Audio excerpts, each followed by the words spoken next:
नमस्कार दोस्तों, आज हम बात करेंगे घुटने की टीबी के बारे में। तो आप लोग बोलेंगे कि हमने तो टीबी केवल फेफड़ों की सुनी थी, छाती की सुनी थी।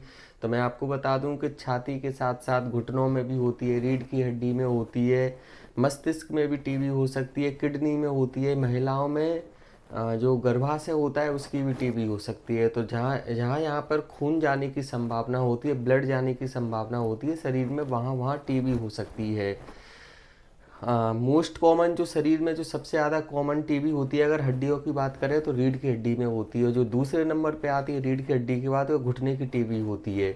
यह बीमारी धीरे धीरे जॉइंट और हड्डियों को नुकसान पहुंचाती है, जिससे दर्द, सूजन और गतिशीलता, जो जॉइंट की गतिशीलता है वो कम हो जाती है। इसके माइकोबैक्टीरियम ट्यूबरकुलोसिस जो छाती में टीबी कराता है, जो लंग्स में कराता है, वही कराता है। इसकी ईटियोलॉजी एंड रिस्क फैक्टर के बारे में जानते हैं तो जो प्रमुख कारण है वो फेफड़ों का जो इन्फेक्शन होता है वो निकल के जॉइंट में चला जाता है, घुटनों में चला जाता है, रीढ़ की हड्डी में भी चला जाता है। तो अभी मैं घुटने की टीबी के बारे में बता रहा हूँ। संक्रमण फैलने का तरीका क्या है? हेमेटोजीनस, मतलब रक्त के माध्यम से चला जाए। कभी कभी ये लिम्फ के माध्यम से भी चला जाता है और कभी कभी डायरेक्ट इनोक्यूलेशन, मतलब खुले घाव या सर्जरी जो घुटने की होती है उससे भी हो सकता है। जोखिम बढ़ाने वाले कारक कौन कौन से हैं? कौन से कारण जोखिम बढ़ाते हैं? तो फेफड़ों या किसी अंग की पुरानी टीबी, कुपोषण, माल न्यूट्रिशन जिसको बोलते हैं, HIV या भी अवस्था होती है, डायबिटीज मेलाइटस, लंबी अवधि तक स्टेरॉइड्स जिसको मैं बार बार मना करता हूँ उसको खाना बच्चों में या फिर बड़ों बूढ़ों में बहुत ज़्यादा कॉमन होती है। पैथोजेनेसिस के बारे में बात करें तो प्राथमिक संक्रमण जो प्राइमरी फोकस होता है वो किसी अन्य अंग में, जैसे फेफड़ों में हो सकता है, किडनी में हो सकता है। बैक्टीरिया रक्त के थ्रू चले आते हैं और जो साइनोवियल मेम्ब्रेन होती है घुटने की उसमें आके चिपक जाते हैं, जिससे साइनोवाइटिस होती है, ग्रेनुलोमा बनता है, एपिथेलियोड सेल्स मिलती हैं, लिम्फोसाइट्स मिलेंगी, लैंगर हेंस जाइंट सेल जैसी सेल्स वहाँ पे आ जाती हैं।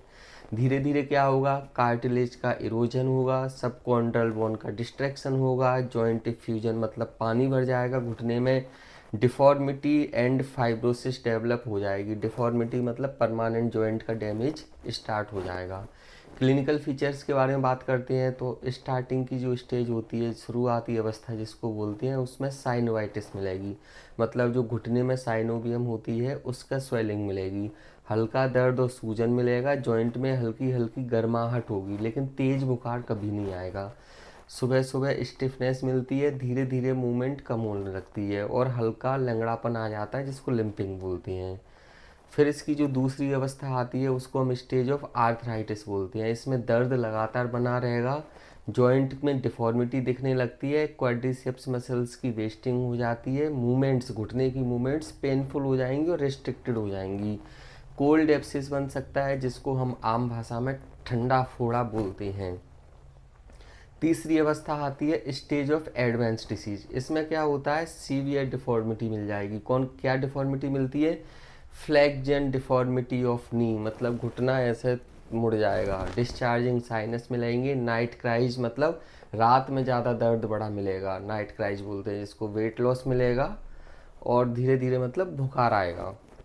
फिजिकल एग्जामिनेशन में क्या करना रहता है इसके? तो सबसे पहले होता है इंस्पेक्शन, मतलब घुटने को देखना। तो उसमें क्या मिलेगा? स्वेलिंग मिलेगी घुटने के चारों तरफ, वेस्टिंग ऑफ थाई मसल्स, जो क्वाड्रिसेप्स मसल्स होती है उसकी वेस्टिंग मिलेगी, फ्लैक्जन डिफॉर्मिटी मिलेगी, साइनस दिख जाएगा, फोड़ा दिख जाएगा, थोड़ी थोड़ी गर्माहट मिलेगी, बोनी टेंडरनेस मिलेगी, मूवमेंट्स पेनफुल हो जाएंगे, रेस्ट्रिक्टेड हो जाएंगे, मतलब दम लगाना पड़ेगी मूवमेंट में।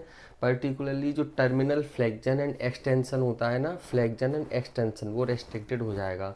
स्पेशल साइन जो ट्रिपल डिफॉर्मिटी होती है उसमें फ्लेक्जन मिलेगा, पोस्टियर subluxation of tibia and external rotation of knee joint मिलेगा। ये ट्रिपल डिफॉर्मिटी एडवांस केस में मिलती है, मतलब लेटर स्टेज में।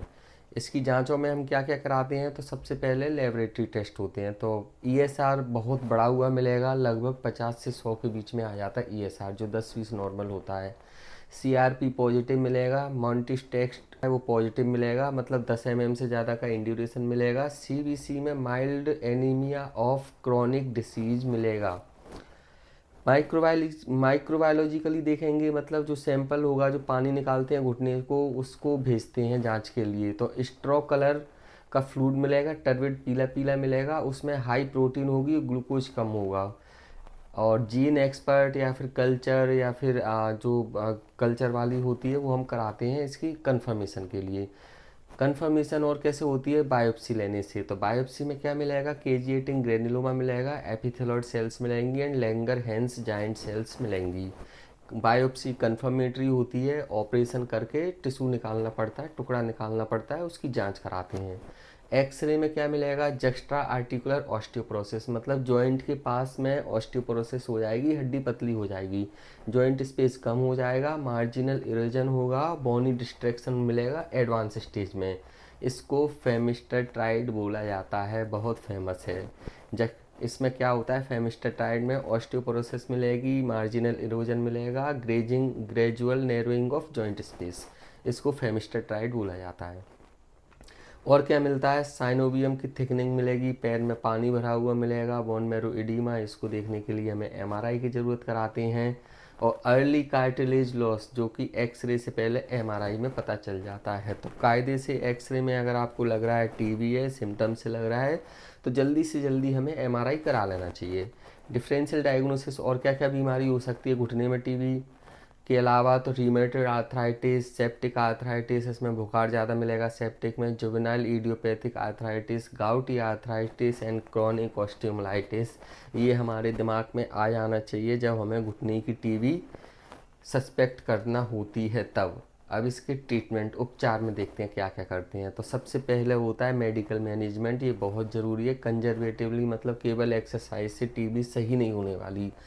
मुख्य उपचार होता है एंटी ट्यूबरकल थेरेपी, मतलब टीबी की दवाइयाँ। ये कब तक खाना रहती है, हमें 9 से 12 महीने तक, इससे पहले नहीं छोड़ सकते, अदरवाइज ट्रीटमेंट फेल हो जाएगा। तो इंटेंसिव फेज होती है 2 महीने की, इसमें 4 दवाइयाँ चलाई जाती हैं। वो सबको पता है 4 दवाइयाँ कौन सी हैं, जो टीबी के एक्सपर्ट होते हैं वो और अच्छे से बता सकते हैं।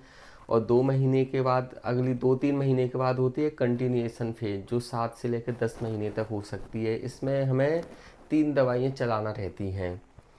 तो ऐसे करके लगभग 9 से 10 महीने का पूरा ट्रीटमेंट होता है, और उतना तो चलता ही है ट्रीटमेंट। साथ में क्या क्या दे सकते हैं, साथ में जो दिया जाता है विटामिन बी सिक्स, ये कि ये न्यूरोपैथी से हमें बचाता है, टीबी की दवाइयों से न्यूरोपैथी वगैरह होती है उससे बचा लेता है। सपोर्टिव मैनेजमेंट में क्या किया जाता है, इमोबिलाइजेशन, मतलब प्लास्टर वगैरह लगा के पैर को आराम देना है, या फिर क्रैप बैंडेज से दे सकते हैं। शुरुआती कुछ हफ्ते तक जो अफेक्टेड एरिया है, घुटना है, उसको पॉप स्लैब से हमें स्थिर रखना है। अच्छा अच्छा खाना देना है जिसमें प्रोटीन ज़्यादा हो, ग्लूकोज ज़्यादा हो। पेन रिलीफ के लिए एनसेड दे सकते हैं। फिजियोथेरेपी करवाना रहती है। जब दर्द कम हो जाए तो रेंज ऑफ मोशन और क्वाड्रिसेप्स स्ट्रेंथनिंग एक्सरसाइज स्टार्ट करना रहती है। सर्जिकल ट्रीटमेंट कब देना रहती है, जब टीबी, ये डिबेट का इशू है कि टीबी की दवाइयों के साथ कुछ कुछ लोग करते हैं सर्जिकल मैनेजमेंट, और कुछ लोग टीबी ख़त्म हो जाने के बाद स्टार्ट करते हैं। तो साइनस या फोड़ा मिल जाए तो उसको निकाल देना है, या फिर जॉइंट ने पूरी तरीके से जोड़ को ख़त्म कर दिया हो तो रिप्लेसमेंट की ज़रूरत पड़ती है। अदरवाइज साइनवेक्टोमी कर देते हैं आर्थोटोमी के साथ में, तो संक्रमित जो टिश्यू होता है वो हट जाता है। डिब्राइडमेंट करना रहता है एब्सिस का। आर्थोडेसिस मतलब जॉइंट अगर स्थायी खराब हो गया हो तो उसको फिक्स कर देते हैं। जॉइंट रिप्लेसमेंट सर्जरी चुने हुए मामलों में करते हैं, और ये लगभग एटीटी के पूरे हो जाने के बाद ही की जाती है। कॉम्प्लिकेशंस हमें क्या क्या देखने को मिलेंगे, तो सबसे पहले तो डिफॉर्मिटी, मतलब परमानेंट जॉइंट खराब हो सकता है। एनकिलोसिस, जिसको जॉइंट फ्यूजन बोलते हैं, मसल्स खराब हो सकती हैं, पैथोलॉजिकल फ्रैक्चर डेवलप हो सकते हैं। इन्फेक्शन फिर से आ सकता है टीबी का अगर सही ढंग से सही नहीं किया। और लिम्ब लेंथ डिस्क्रिपेंसी, मतलब अगर बच्चों में घुटने की टीबी है तो एक पैर बड़ा रह सकता है, एक पैर छोटा रह सकता है। प्रोग्नोसिस कैसी है, तो अगर हम जल्दी पहचान कर लेते हैं और पूरा एटीटी कोर्स लेते हैं तो इसकी प्रोग्नोसिस बहुत अच्छी होती है। देर से इलाज लेने पर या फिर आधा अधूरा कोर्स छोड़ने पर परमानेंट जॉइंट डैमेज हो सकते हैं। ठीक है, तो फिर इसका हमें जल्दी पहचान करना है और पूरा इलाज लेना है, बस ये इसका सारांश रहता है। प्रिवेंशन कैसे कर सकते हैं? बीसीजी का वैक्सीनेशन लेना है बचपन में, फेफड़ों की टीबी का पूरा इलाज करना है, अगर फेफड़े या फिर कहीं पर टीबी हो तो पूरा इलाज करना है, पौष्टिक आहार लेना है और इम्यून सिस्टम को मजबूत बना के रहना है। अगर आपके दिमाग में थोड़ा सा भी डाउट आता है तो समय पर चिकित्सकीय सलाह लेना बहुत ज़रूरी है। टीबी बहुत खतरनाक बीमारी है और इंडिया जैसे देश के लिए टीबी तो एक बोझ की तरह है बिल्कुल। इसमें इकोनॉमिक पैसों का भी नुकसान होता है, लोगों का भी नुकसान होता है, सब चीज़ों का नुकसान ही होता है और फाइनली हमें अच्छे रिजल्ट नहीं मिलते हैं। तो टीबी का प्रिवेंट करना ज़रूरी है। इवन टीबी को इरेडिकेशन के लिए गवर्नमेंट ऑफ इंडिया बहुत सारे प्रोग्राम चलाती है। हमें एज ए नागरिक को प्रोग्राम फॉलो करना चाहिए, ज़्यादा क्राउड वाली जगह पर नहीं जाना चाहिए। अस्पतालों में सबसे ज़्यादा टीबी का एक्सपोजर होता है, तो आप जब भी अस्पताल जाएं तो मास्क लगा के रहना चाहिए। टीबी के अलावा बहुत सारी बीमारी होती हैं जो नाक के थ्रू अंदर आ जाती हैं, तो टीबी के साथ साथ उन बीमारियों से भी निजात मिल जाएगी, वो बीमारियां आपको होगी नहीं। तो आपके दिमाग में अगर कोई भी डाउट है टीबी, घुटने की टीबी को लेकर या फिर शरीर में कहीं के भी टीबी को लेकर, बोन में, स्पाइन में, तो आप प्लीज़ मेरे से पूछ सकते हो, मैं उसका जवाब दूंगा। नीचे कमेंट सेक्शन में आप आकर मेरे से पूछ सकते हो। थैंक यू, मिलता हूँ अगली वीडियो में, बाय।